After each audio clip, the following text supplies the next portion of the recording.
Льодяники Фортеза Лідо від сильного болю у горлі починають діяти через 5 хвилин. Страна выбирает войну вместо мирного соглашения. Его нельзя подписывать, заявил президент.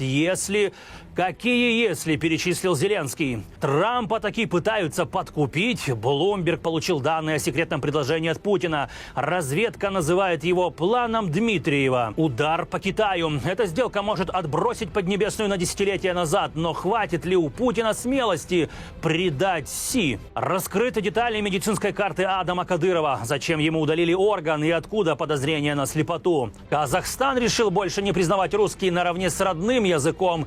У особо патриотичных россиян уже подгорает. Что на это ответили кремлевские пропагандисты? Здравствуйте, дорогие друзья. Это события и происшествия со всего мира, о которых нельзя молчать. Меня зовут Алексей Душко, я журналист. Поехали. Раскрыты секретные детали подкупа, точнее плана Дмитриева. Это предложение от Путина Трампу на 12 триллионов долларов. Информацию слили влиятельному политическому изданию Bloomberg люди из Белого дома, пожелавшие остаться неизвестными. Если коротко, то Москва заманивает Вашингтон долларом. В прямом смысле этого слова. Кремль готов перейти на расчеты в американской валюте, что, конечно, очень заманчиво для экономики Штатов. И может нанести сокрушительный удар по юаню, который все еще стремится стать мировой валютой. По сути, это самая масштабная в истории экономическая сделка. Путин предлагает обменять Украину на выгодные американскому бизнесу контракты. Это модернизация авиации Российской Федерации, обещает льготные условия компаниям и открытый рынок, сотрудничество в ядерной энергетике и, самое главное, совместную добычу нефти, газа и редкоземельных металлов. Путин даже согласен выплатить неустойку американскому бизнесу, лишь бы Трамп заставил Украину капитулировать. Аналитики говорят, что такая сделка нанесет удар по Китаю, и это выгодно США как ни крути. Но не врет ли Путин? Ведь его обещания могут оставаться только на бумаге, сомневается Bloomberg.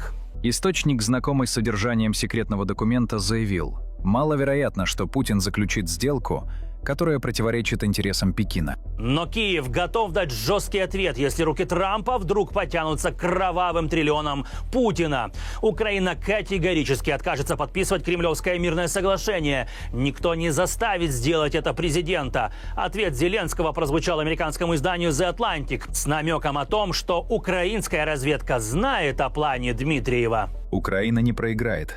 Я предпочел бы вообще не заключать никакого соглашения, чем заставить свой народ принять плохое. Главный козырь Киева – это внутренние политические проблемы администрации Белого дома. Не секрет, что Трамп расшатал республиканскую партию, и именно его уже обвиняют в возможном проигрыше выборов в Конгресс. Поэтому для Вашингтона мир в Украине на справедливых условиях был бы политической победой, которая, безусловно, улучшит внутренний рейтинг Трампа. Самая выгодная ситуация для Трампа – сделать это до промежуточных выборов. Да, он хочет меньше смертей, но если говорить честно, это для него победа политическая.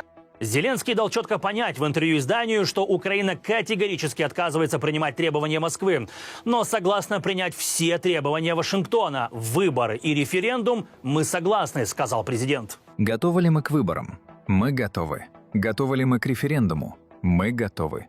Мы ничего не боимся. Но выборы должны пройти только после подписания мира, и первым шагом к нему должны быть гарантии безопасности от США и Европы. А вот выборов в мирную паузу, как требует Путин, быть не должно.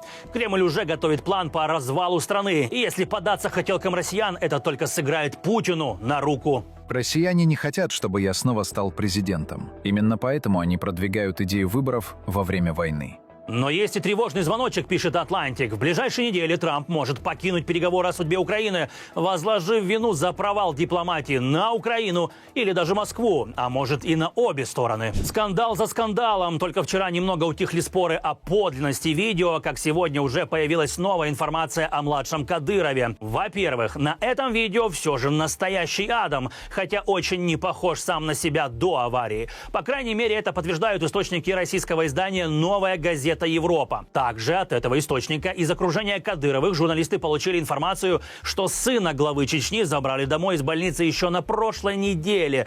То есть в койке он провел почти 20 дней, а дома он теперь на реабилитации. Но самое интересное, что стали известны подробности медицинской карты пациента Адама Кадырова, что объясняет его резкое похудение. В Боткинской клинике Адаму Кадырову удалили селезенку и прописали строгую диету сроком на полгода.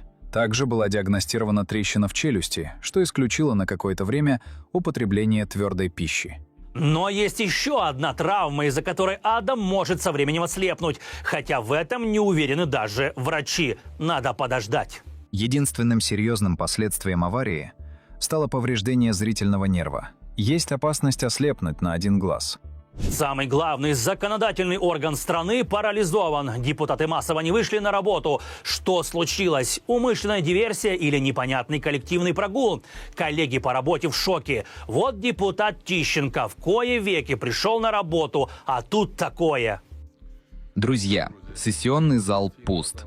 Вынуждена остановлена деятельность Верховной Рады Украины. Оказывается, что у депутата Верховной Рады поголовное отравление. И подозрение сразу же пало на ведомственную столовую. Не мудрено отравиться здесь, говорит Тищенко. Столовая явно не уровня Мишлен. Даже цветы тут все в пыли. Видите цветы с пылью, а это даже растения искусственные. Но в пресс-службе парламента не спешат винить во всем несвежие продукты. Выводы обещают сделать после проведения лабораторных исследований. Есть и другая, вполне вероятная версия. И ФСБ, если вы так подумали, тут вообще ни при чем. Виновен другой враг всего человечества. Рассматривается вероятность ротавирусной или другой острой кишечной инфекции. Российские шпионы провалились и слили секретные данные украинским хакерам. Агенты ГРУ в срочном порядке пытались вербовать украинцев для регистрации старлинков для своих военных и попались на наживку. Теперь Генштаб ВСУ получил доступ к данным о позициях российских военных. Хакеры сработали просто гениально. В интернете они запустили сеть фейковых ботов для вроде как обхода блокировки старлинков. Боты предлагали активировать устройство за скромную плату. Утверждается, что за неделю работы удалось получить 2420 пакетов данных на вражеские старлинки и точные позиции противника. Также вычислили больше 30 предателей, которые желали стать подставными лицами для активации устройств, и даже подзаработать получилось. ГРУшники и военные РФ в общей сложности перевели на счета украинских хакеров $5870 с мелочью за услуги активации. Вся информация теперь передана соответствующим органам. 1000 ракет для Украины. Британия заявила о передаче Киеву многоцелевого оружия. Оно усилит украинскую ПВО, но могут и использоваться в других целях. Речь идет о легких ракетах «Мартлет». Это британская разработка. Она обладает высокой точностью лазерной системы наведения и дальностью до 8 километров полета. Ее скорость в районе 1800 километров в час. В первую очередь ракета создана для сбития БПЛА и вертолетов, но с ее помощью можно уничтожать наземные и надводные цели, легкобронированную технику, быстроходные катера и другие небольшие объекты. Масса ракеты 13 килограмм, боевая часть 3 килограмма. Они будут крайне важны для защиты украинской инфраструктуры и городов от все более мощных ракетно-дроновых ударов РФ. Сбои в работе самого популярного мессенджера в стране – это явные попытки власти ограничить его работу или даже закрыть насовсем. Кремль решил радикально бороться с Телеграмом. Вот что об этом пишет основатель соцсети. Россия ограничивает доступ к Telegram, пытаясь заставить своих граждан перейти на контролируемое государством приложение, созданное для слежки и политической цензуры. Формальный повод для закрытия – задолженность Телеграма почти в 30 миллионов рублей по штрафам за нарушение российских законов. Но на самом деле режим боится, что народ будет знать правду. И, конечно же, во всем обвиняет НАТО. Защита информации – это одна из составных частей борьбы между нами и странами НАТО. Поэтому здесь по-другому у нас, наверное, не получится. Не получится без Телеграм и у российской армии. После блокировки старлинков солдаты армии РФ признаются, это единственный способ общения на передовой, и просят не блокировать хотя бы его, иначе они останутся слепыми и глухими. Мы боремся с вражескими БПЛА, чтобы они не долетали до нашей любимой родины России. И Телеграм – это наш единственный канал связи. Не лишайте нас его. А вот военкоры были гораздо щедрее на высказывания по поводу телеграмма. Реакцию Z-общества на действия Кремля описать можно вот этим одним очень емким комментарием националиста Егора Холмогорова. И вот тот первый случай, когда я согласен с российским Z-блогером. Другие же авторы ответили более развернуто, но тоже недовольны действиями Роскомнадзора. К сожалению, мы не можем отключить Starlink. Зато мы можем отключить россиянам Telegram. Восторга от того, что информационное средство Telegram достанется нашим врагам без боя, мы не испытываем. Страх Кремля, что Telegram может стать источником правды, понятен, но непонятно, как они теперь обеспечат связь и общение своих же военных.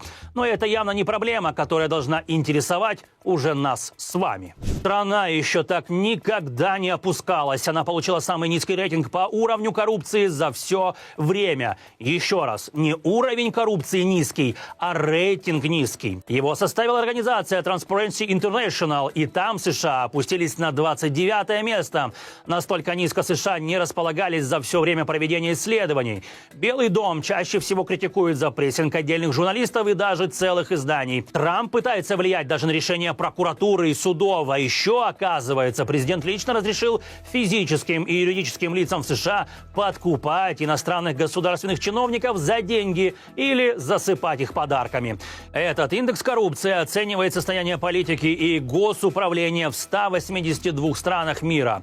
Он публикуется с 2012 года. Основой служат опросы экспертов и представителей руководящего звена. Шкала варьируется от 0 баллов, это высший уровень коррупции и самое низкое место в рейтинге, и до 100 баллов, это отсутствие коррупции. Лидером в 2025 году стала Дания, у страны 89 баллов, на втором месте Финляндия, третий Сингапур. У Украины 36 баллов и 104 место. В самом низу рейтинга находятся Южный Судан и Сомали, получившие по 9 баллов. Интересно, на каком же месте Россия? Может, знаете? Напишите в комментариях. Шокирующие новости из армии. Генштаб ВСУ принял радикальное решение. Генералы это сделали тихо и подло, считают журналисты французского издания «Le Monde». Без публичных заявлений расформирован интернациональный легион. Иностранных добровольцев начали переводить в штурмовые подразделения. И многие этим даже недовольны. Некоторые бросают службу. Вот что сказал один из бойцов журналистам. Это был шок. Нам сказали: собирайте вещи и в тот же день отправляйтесь в Кривой Рог. С тех пор мы сидим здесь без тренировок, без связи. Все деморализованы, многие ушли. Начальник штаба батальона Андрей Спивак назвал решение невероятной растратой ресурсов, так пишет само издание. Легион был отлаженной структурой с собственной системой рекрутинга и подготовки, ориентированной на дроны и современную оборону. Хотя в Генштабе не комментируют распуск легиона, некоторые аналитики отмечают, что он себя не оправдал в полной мере. В то же время Le Monde пишет, что другой интернациональный легион полностью функционирует. Это подразделение связано с главным управлением разведки. Там служат преимущественно опытные иностранцы со спецподготовкой. Германия теперь обладает супероружием, и оно может появиться на вооружении вооруженных сил Украины. Теперь Путин не может заявлять, что аналогом гиперзвуковых ракет «Кинжал» нет. Есть, и даже лучше. Немцы успешно провели испытания такого оружия. Эта ракета способна лететь значительно быстрее пули. Из-за высокой скорости ее крайне сложно перехватить средствами противовоздушной и противоракетной обороны. Это может стать настоящим прорывом для европейских армий, а возможно и для ВСУ. Впервые прототип был запущен с норвежского космодрома. Опытный образец достиг скорости более 7400 км в час, а дальность полета приблизительно 300 км. Цифра особо не впечатляют, конечно же, тот же «Кинжал» быстрее и дальше, но у оружия есть два значительных плюса.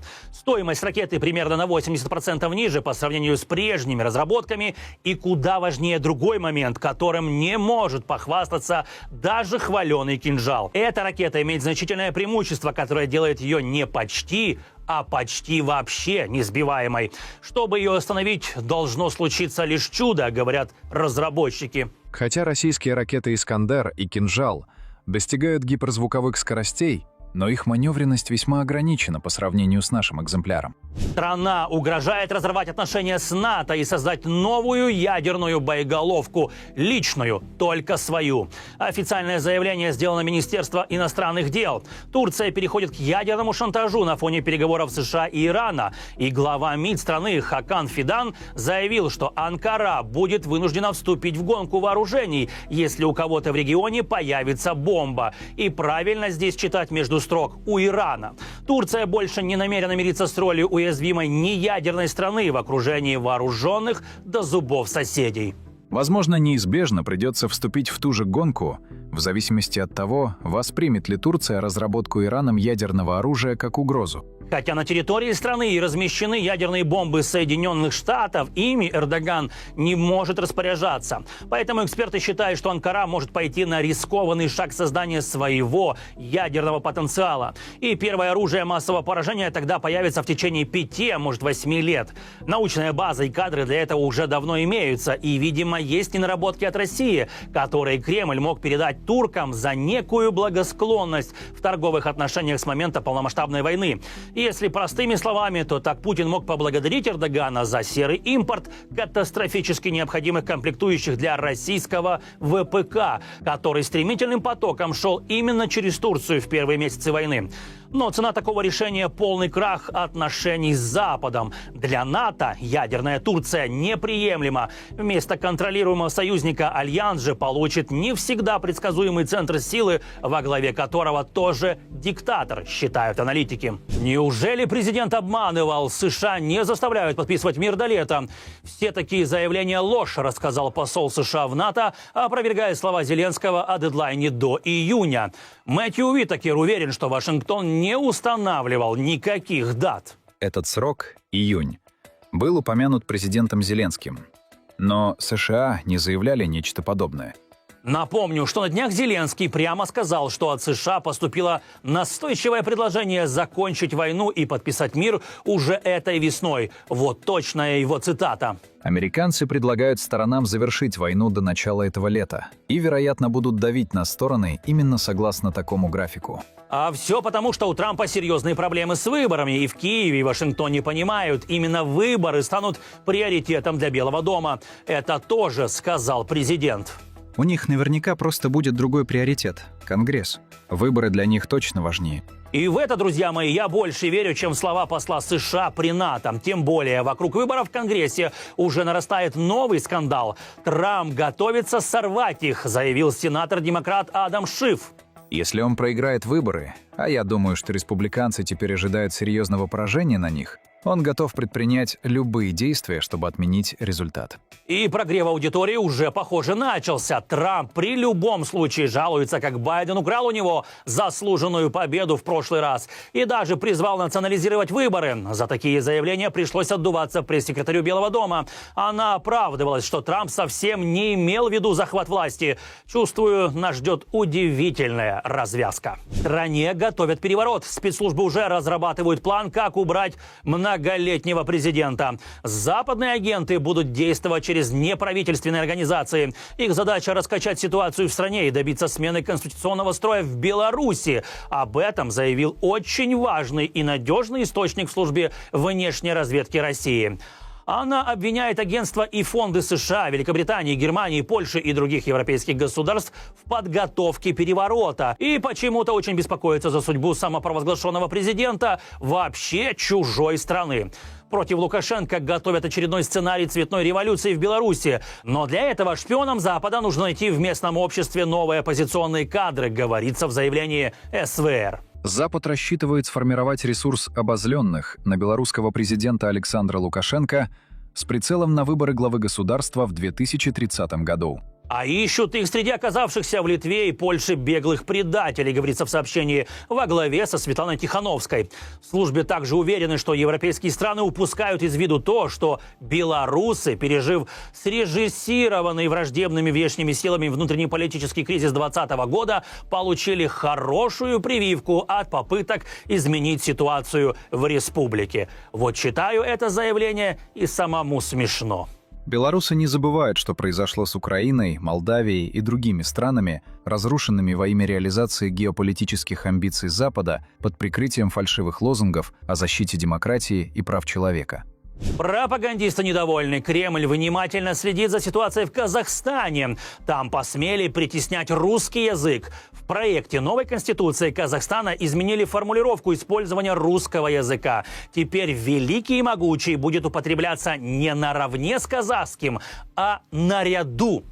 Прокремлевские аналитики сразу же обратили на это внимание, но не поспешили угрожать новой СВО стране. Руководитель аналитического центра Российского общества политологов Андрей Сиренко уточнил, что нужно будет пристально следить, куда приведет такая политика Казахстана. Несмотря на заявление о том, что правка носит редакционный и стилистический характер, его настоящий смысл станет понятен лишь на практике. Казахстан не откажется от русского языка, уверен аналитик. По его мнению, это невыгодно самой стране, которая граничит с Россией. Изменения могут быть связаны просто с уходом постсоветских стран на свою орбиту, обтекаемо отметил эксперт. Астана придерживается дружественного сосуществования казахского и русского языков. Тут ситуация кардинально отличается от Украины и стран Балтии, считает Сиренко. А вот мне интересно, что же считают сами казахи? Я знаю, друзья, что вы смотрите это видео и жду ваших комментариев. И напоследок, друзья, о казахе, который хотел сидеть сразу на двух стульях и передавал мотоциклы на СВО для русских ребят, но вдруг стал невъездным в Россию. Речь об известном комике Нурлане Сабурове. Было это летом 25 года. Технику передали подразделению «Легион Вагнер-Истра» в составе Минобороны Российской Федерации. Оно было создано после распуска ЧВК «Вагнер», и командует им бывший вагнеровец Александр Кузнецов с позывным «Ратибор». Так вот, на видео Сабуров передает 10 мотоциклов и воодушевленно комментирует свое, так сказать, доброе дело. Сегодня делаем хорошее благое дело, помогаем бойцам легиона Вагнер-Истра. Они обязательно понадобятся нам и в доставке помощи, в доставке провианта. Дай бог, чтобы ребята вернулись здоровыми и с победой. Думал, что подмажется в классе, закинет с десяток мотоциклов и шути далее, но нет. В Кремле шутки про СВО не оценили, и Сабурову запретили въезд в Россию аж на 50 лет. Переведу: лишили бабок и концертов, и корпоративов. Комментировать решение властей по понятной причине он не стал. В своем посте лишь поблагодарил Россию за шанс творческого развития, читаем заработка, и намекнул, что адвокаты уже взялись за дело, и пожелал всем добра. Интересно, украинцам тоже добра пожелал? Дорогие друзья, я благодарю вас за просмотр. Прошу, поддержите нашу работу лайком и прокомментируйте происшествие или событие, которое вас зацепило больше всего. Давайте вместе бороться против лжи и диктатуры. Меня зовут Алексей Душка, я журналист. Надеюсь, увидимся.